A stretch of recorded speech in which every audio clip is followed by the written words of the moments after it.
Olá, meu nome é Estevam Mancini, eu sou técnico da equipe de ciclismo da Secretaria de Esportes Americana e treinador de ciclismo.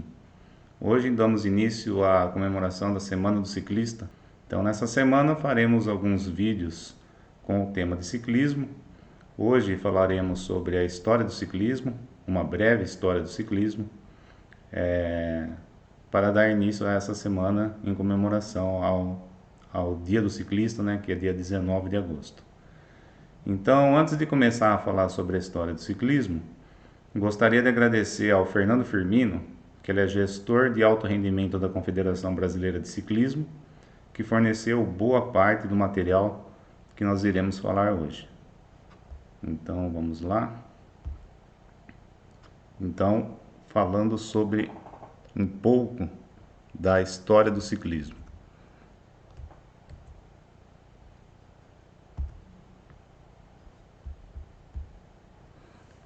Antes de falar sobre a história do ciclismo, vou dar um breve histórico da criação e evolução da bicicleta. Então, em 1817, o barão Karl Dries von Sommerbrunn, difícil de falar, então minha pronúncia não é muito boa, mas foi esse alemão que inventou a máquina de andar, que foi precursora da bicicleta. Ela tinha duas rodas do mesmo tamanho em linha.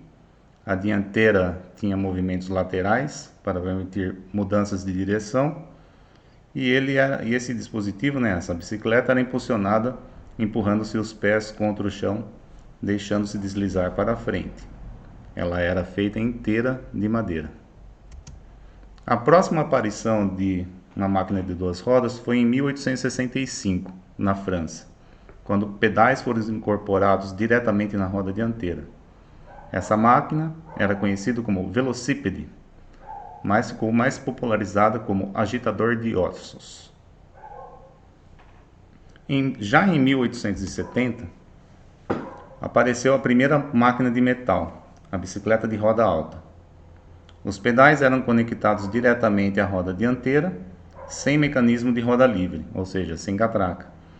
E as rodas eram de borracha, sólida com raios longos na roda dianteira. Na mesma época, enquanto os homens arriscavam o pescoço nessas bicicletas de roda alta, as damas podiam dar uma volta em torno do parque em um triciclo adulto, triciclo de roda alta, que é esse que nós vemos na foto. Muitas das inovações mecânicas agora associadas ao automóvel foram originalmente inventadas para os triciclos, como a caixa de direção, o diferencial e o freio a fita. Melhorias do projeto começaram a ser vistas, muitas delas com as rodas pequenas na frente, para eliminar o problema de virar para frente. Então, o modelo foi promovido pelo seu fabricante, descendo a escadaria da frente do Capitólio, em Washington. Esses projetos tornaram-se conhecidos como bicicletas de roda alta seguras. A diferença dessa roda alta segura para a outra é que a roda dianteira é a menor. Então isso dava um pouco mais de estabilidade para a bicicleta. Com metal que era forte bastante para fabricar correntes finas e rodas dentadas pequenas e leves, o suficiente para uma pessoa acionar, o próximo projeto era um retorno à configuração original de duas rodas com o mesmo tamanho. Só que agora, ao invés de apenas uma circunferência da roda por cada volta no pedal, podia-se, através de relações de rodas dentadas, ter uma velocidade igual às das enormes rodas altas. As bicicletas ainda tinham rodas de borracha dura e, na ausência de raios longos que absorviam o impacto, eram muito mais desconfortáveis do que qualquer um dos projetos de roda alta. Então foi feita essa bicicleta, né? Esses projetos competiam uns com os outros, tendo-se escolha do conforto das rodas altas, que era mais confortável, ou a segurança das seguras. Mas a próxima inovação provocou a morte do projeto de roda alta. Então foi feita essa bicicleta segura de duas rodas, que ela era um pouco mais desconfortável, mas ela é mais segura do que a de roda alta. A bicicleta com pneu foi a próxima invenção.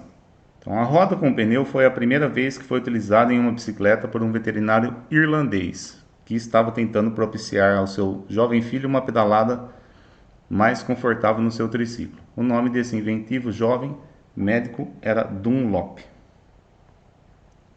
Então essa é a Yailo 1898.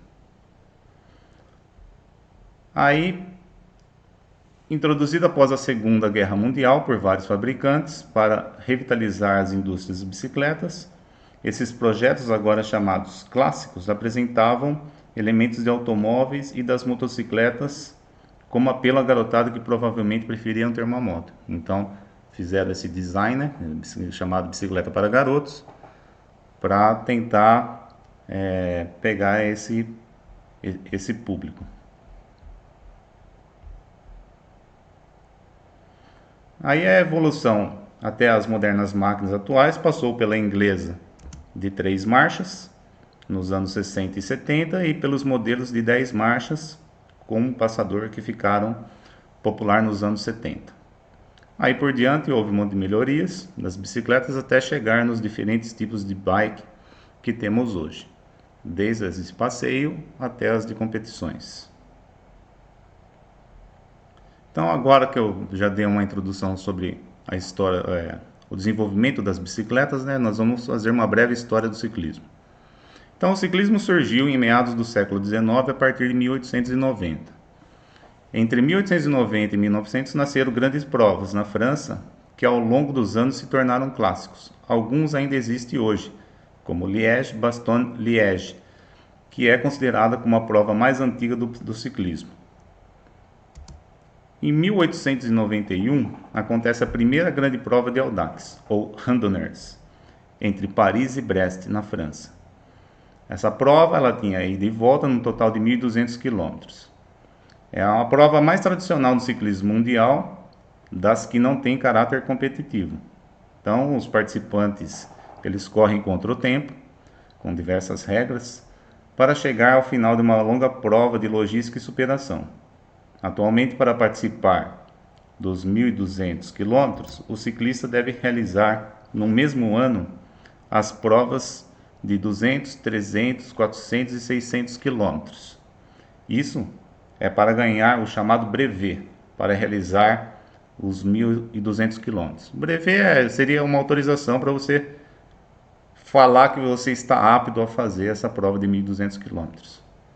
No Brasil, essa prova é realizada desde 2003 com a autorização do Audax Clube Parisien. Aqui na foto a gente está vendo o Audax de Florianópolis, organizado pela Rafaela Della Justina, que é o exemplo aqui, né, do Audax aqui no Brasil. Em 1893 foi feito o primeiro campeonato mundial, que foi realizado em Chicago, nos Estados Unidos, com provas de sprints e meio fundo, exclusivamente para corredores amadores do mundo. Mas o ciclismo ele começa a fazer parte do programa olímpico na primeira edição moderna dos Jogos de Atenas em 1896, quando os eventos realizados eram apenas em pistas com bicicletas mais aerodinâmicas.